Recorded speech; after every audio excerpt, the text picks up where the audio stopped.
व्यक्तिगत जनगणना और शोषित वंचित, और मैं आपके सवाल का सम्मान करता हूं, पर मैं आपको एक और नजरिया देता हूं देखने का।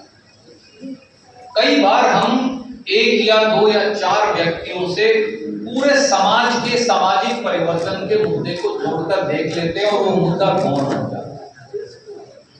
जातिगत जनगणना जो है वो किसी एक व्यक्ति के लिए नहीं है, वो कोई राजेश जी को या शकील भाई को या किसी और साथी को केवल पद देने के लिए नहीं है। ये सशक्तिकरण और सामाजिक न्याय का सबसे बड़ा हथियार है। और कांग्रेस जो है, आप याद करिए, आजादी की लड़ाई से पहले से आजादी की लड़ाई के बाद तक हम अंग्रेज से लड़े, ये सही है, अध्यक्ष जी कह रहे थे, पर हम केवल अंग्रेज से नहीं लड़े। हम अंग्रेज के साथ साथ समाज की भ्रांतियों, कुरीतियों, भेदभाव, बेड़ियों, रूढ़िवादियों, उनसे भी लड़े।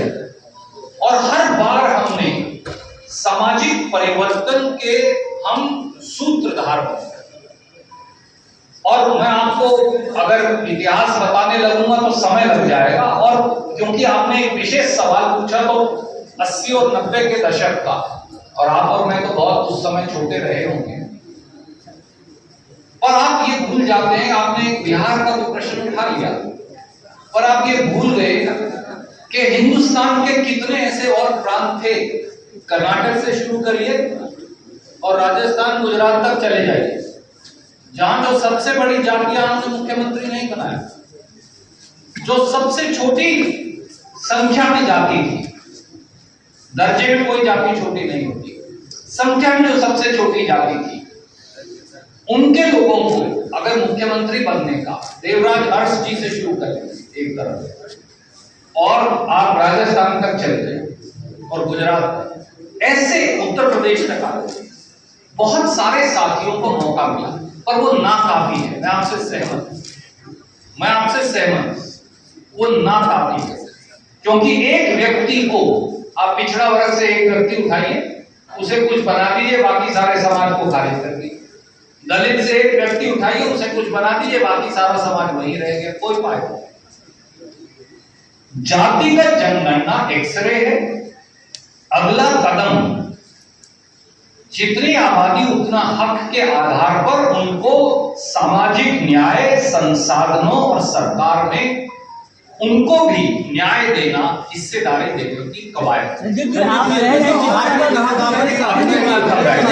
आपने कहा कि बिहार में जो गणना हुआ है उस पर सवाल उठाया, उस वक्त से लेकिन सरकार में तो आप भी थे ना, सरकार में तो आप कैसे कह रहे हैं जो गलती हुई है, गलत है, आधी अधूरी है। इसीलिए मैंने आपसे बिहार और तेलंगाना और कर्नाटक की जनगणना की व्यापक चर्चा यहाँ नहीं है। उसका कारण मैं आपको बताता हूँ क्यों नहीं, कि बहुत सोच समझ के नहीं। कम से कम जातिगत जनगणना तो हुई, हो सकता आपको उस पर विश्वास हो सकता मुझे ना, हो सकता आपको लगता हो विश्वसनीय है, हो सकता है किसी गरीब को लगता हो विश्वसनीय नहीं। ऐसी अनेक शिकायतें हैं, कोई बात नहीं। मैं ये कह रहा हूं, अब तो पूरे देश में जातिगत जनगणना होगी, और कांग्रेस ने करवा रखी है 2011 में, बिहार से बहुत पहले करवा दी थी। अब वो पोस्टर लगाते जो घूम रहे हैं, उन भैया उनको बताइए कि भैया हमने तो 19 मई 2011 को करवा दी थी, और वो रिपोर्ट बीजेपी ने रिलीज कर दी। मेरा ये कहना है, तू मैं के विवाद में कई बार जिन वर्गों के लिए हम, राहुल गांधी जी, खड़गे साहब, कांग्रेस पार्टी काम करना चाहती है, राजेश राम, शकील अहमद, झा साहब, हम सब, कहीं वो विषय ना रह जाए।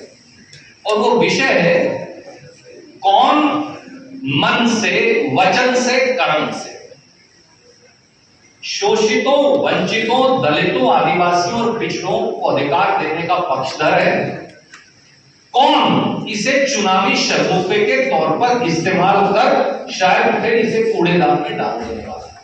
मेरा काम है सजग पत्रकारों के सामने, जो हमारी अदालत है राजनीतिक लोगों की, इस पक्ष को सिर्फ वो मैंने रखा है और कागजों सही रखा है।